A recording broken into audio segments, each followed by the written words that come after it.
dans le paysage musical nordique, où les mélodies légères des années d'or se heurtent aux silences imposés par le temps, Gitte Henning apparaît comme une silhouette à la fois rayonnante et effacée. Née sous le ciel pluvieux du Danemark, elle a illuminé les scènes européennes dès l'enfance, devenant une icône du schlager allemand et une voix familière des concours internationaux. À 79 ans, en cette année 2025, l'artiste qui a vendu des millions de disques et conquis des générations semble s'effacer dans l'ombre de ses propres souvenirs. Des interviews récentes, où sa voix, autrefois cristalline, tremble d'une fatigue accumulée, révèlent une existence marquée par des triomphes fugaces et des absences profondes.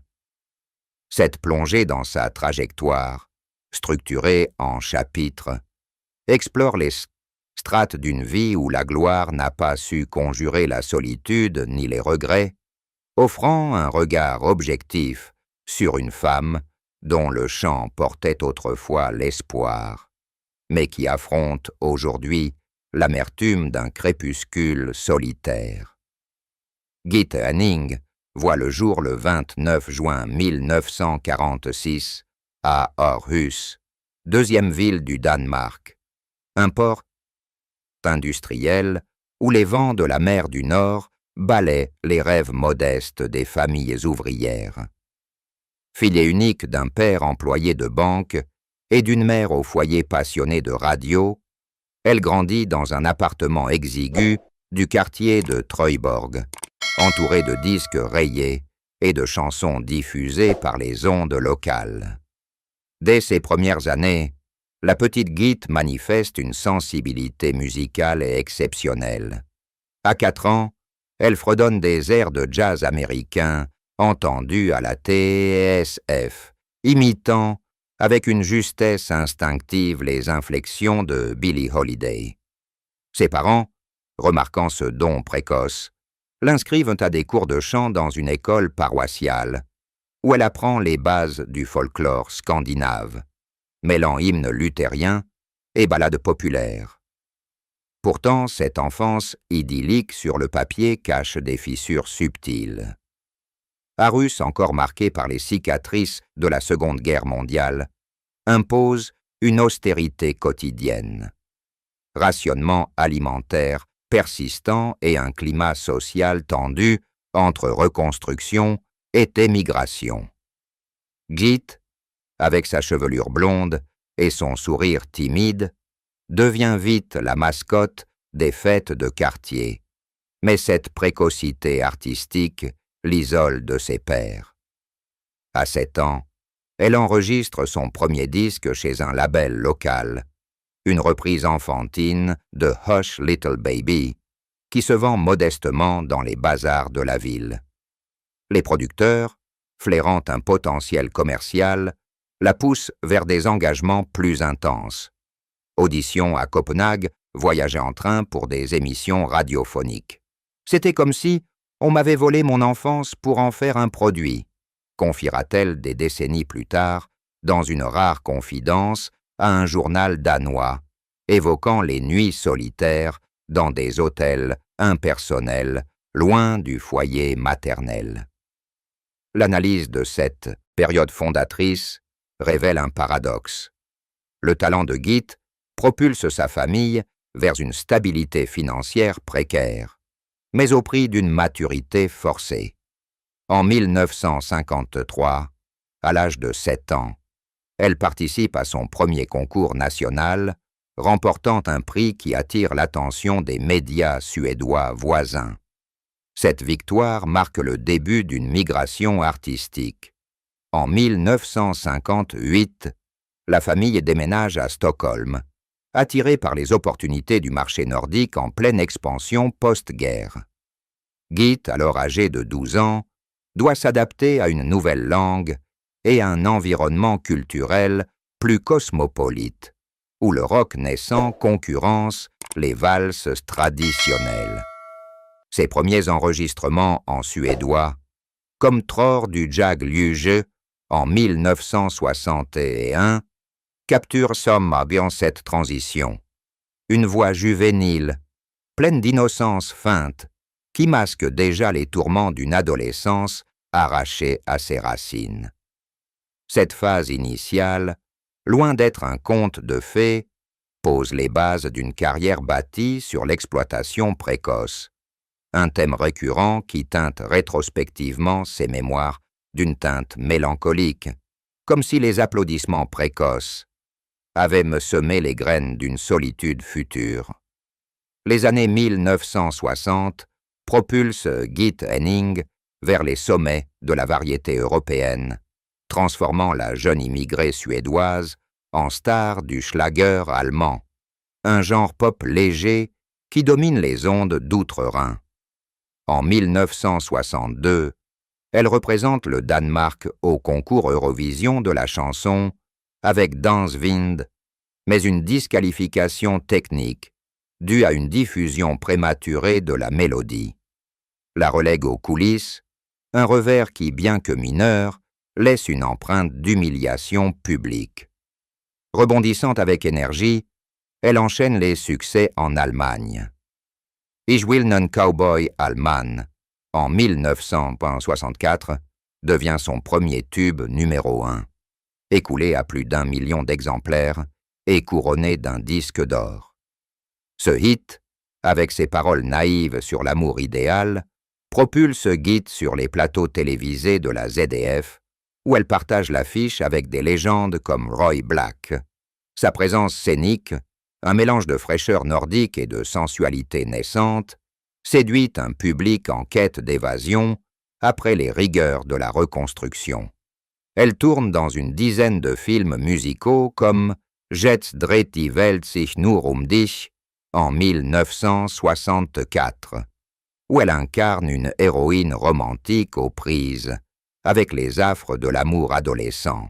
Ses productions, souvent légères et formulaïques, génèrent des revenus substantiels, permettant à Git d'acquérir une maison à Munich.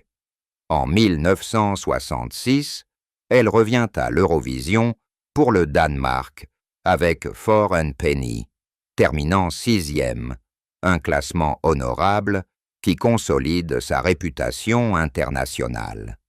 Ses disques, traduits en anglais, italien et danois, s'exportent jusqu'aux États-Unis, où elle enregistre avec des orchestres de jazz comme celui de Kenny Clarke en 1968, explorant des territoires plus sophistiqués. Cependant, sous cette effervescence professionnelle, des signes de lassitude émergent. Les tournées incessantes, jusqu'à 200 concerts par an, épuisent son corps adolescent, et les contrats contraignants l'empêchent d'explorer des répertoires plus personnels. La gloire est un tourbillon qui emporte tout, même soi-même, analyse un biographe dans un ouvrage récent, soulignant comment les choix artistiques imposés par les majors diluent l'authenticité de sa voix. En 1967, un scandale mineur éclate lorsqu'une rumeur d'affaires avec un producteur allemand fait les choux gras des tabloïds, forçant Git à une retraite médiatique temporaire. Cette décennie d'ascension, bien que riche en trophées, préfigure les ombres à venir. Une célébrité qui isole autant qu'elle est l'élève, semant les graines d'une introspection douloureuse que les années suivantes amplifieront. Les années 1970 marquent un tournant pour Git Henning, qui, lassé du schlager enfantin, opte pour un répertoire plus mature, explorant la chanson d'auteur et le jazz avec une maturité vocale affirmée. En 1973, elle représente l'Allemagne à l'Eurovision avec Younger Tag, une ballade introspective qui frôle la victoire, terminant 3e et renforçant son statut de favorite continentale. Ce succès l'amène à des collaborations prestigieuses.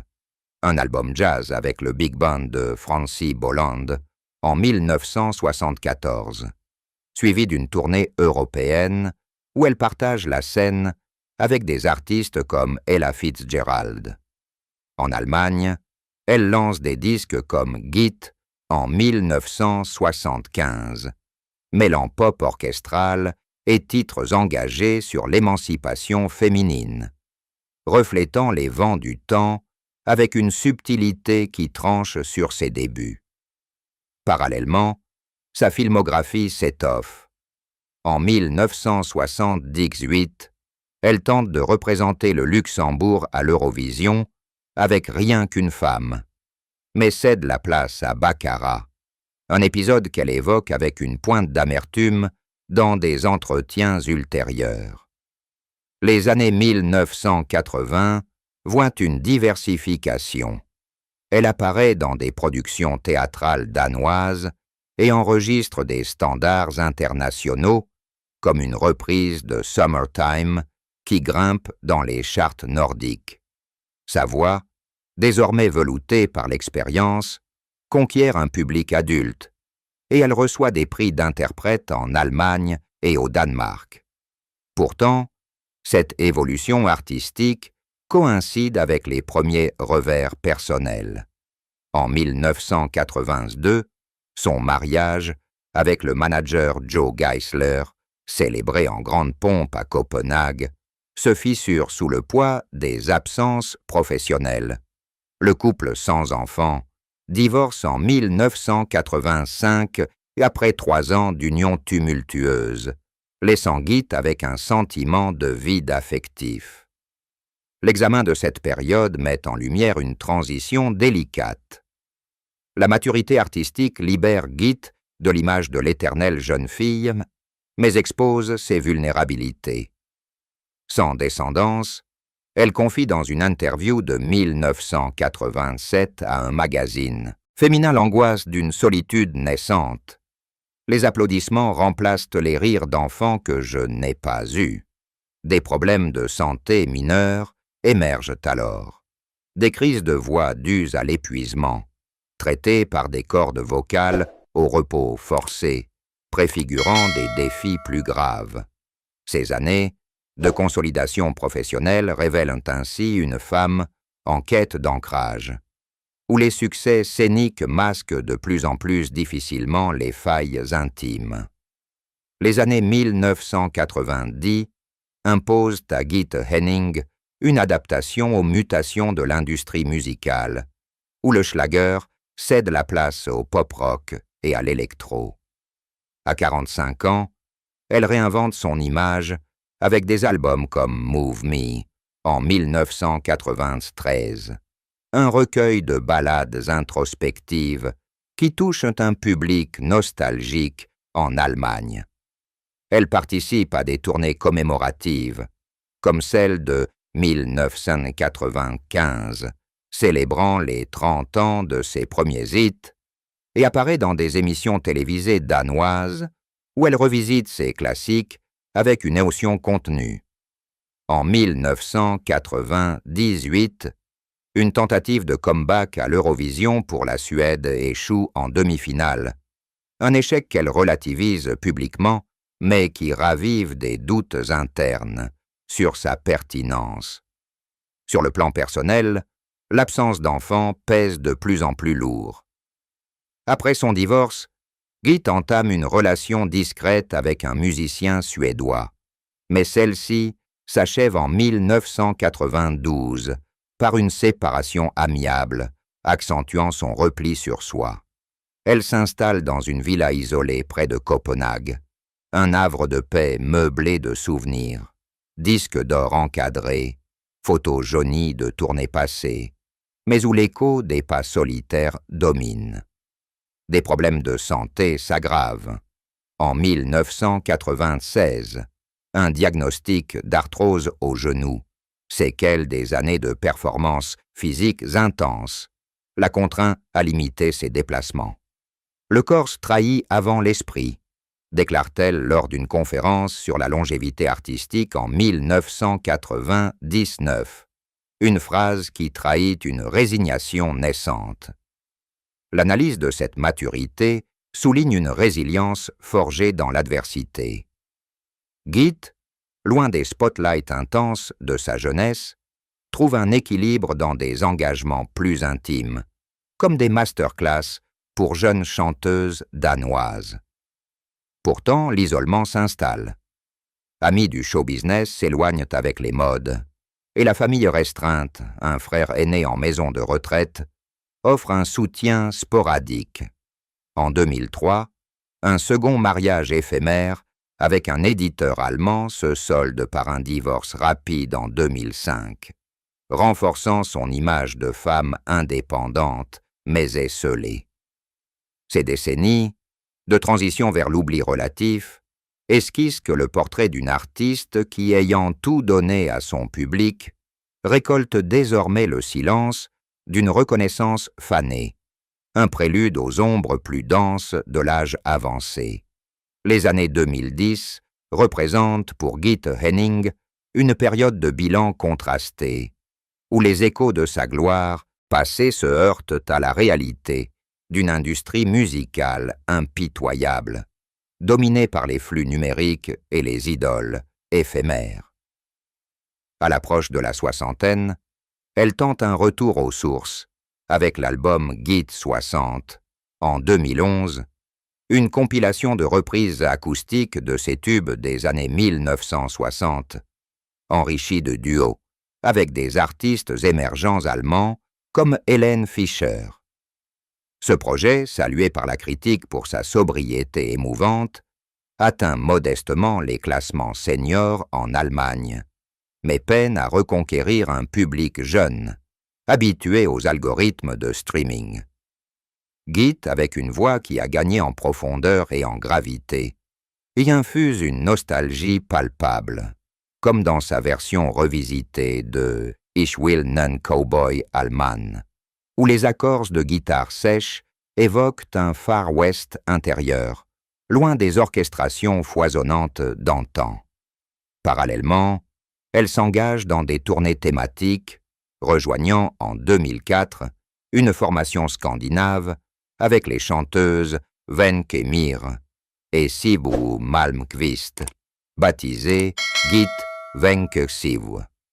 Ce trio, qui se prolonge sporadiquement dans la décennie, ravive les feux d'une camaraderie féminine forgée dans les arènes du Schlager, avec des spectacles mêlant medleys ABBA et classiques nordiques.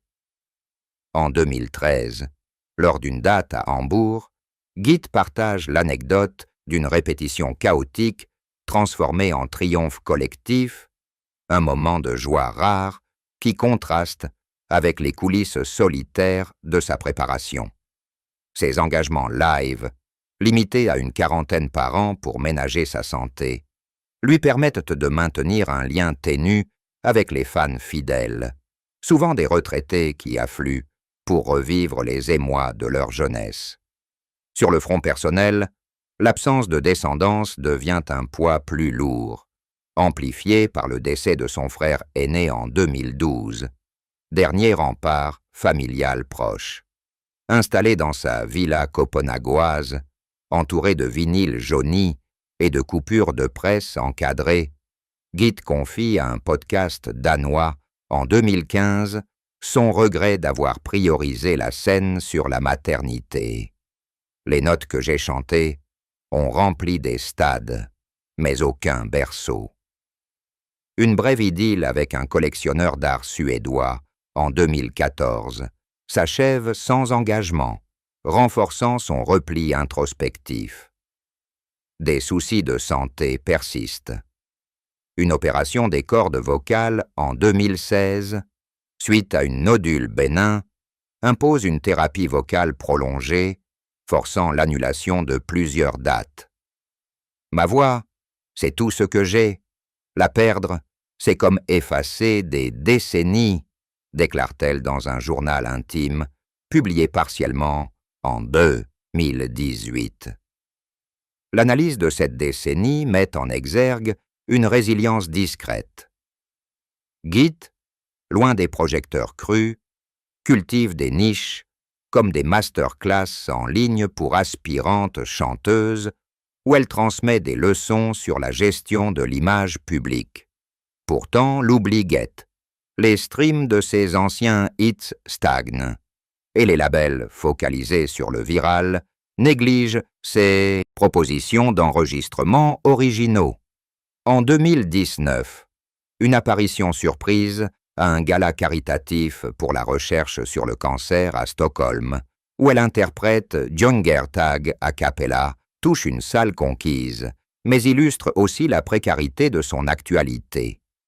Ces années de transition forcée esquissent une artiste en sursis, dont la vitalité scénique masque de plus en plus mal l'érosion d'une reconnaissance institutionnelle. Un prélude au silence plus lourd de la vieillesse. À l'aube de ses 80 ans, en 2025, Gitte Henning navigue dans un présent assombri par l'isolement et les assauts du temps, où les souvenirs servent à la fois de bouée et de poids. Ses apparitions publiques se raréfient. Une poignée de concerts anniversaires en Allemagne et au Danemark, souvent confinée à des salles intimistes de 500 places, où elle revisite son répertoire avec une économie de gestes imposée par l'arthrose avancée. En janvier 2025, lors d'une soirée hommage à Munich, elle monte sur scène avec une canne discrète, interprétant For a Penny d'une voix qui, bien que chevrotante, conserve une émotion brute qui émeut l'assistance. Ces moments, capturés par des caméras amateurs sur les réseaux, génèrent un buzz nostalgique éphémère, mais peinent à percer le mur des algorithmes dominés par la jeunesse. La santé, désormais fragile, dicte le rythme. Des épisodes de vertige et une dépendance croissante au traitement pour l'hypertension, diagnostiqué en 2018, l'obligeant à des consultations régulières à Copenhague. En mars 2025, une chute mineure lors d'une promenade côtière la contraint à une hospitalisation brève. Un incident qu'elle minimise publiquement, mais qui, selon des proches, accentue son anxiété face à la dépendance potentielle. Sans enfant pour veiller, elle s'appuie sur une assistante fidèle et des neveux éloignés. Un réseau ténu qui souligne l'absence d'un nouillard.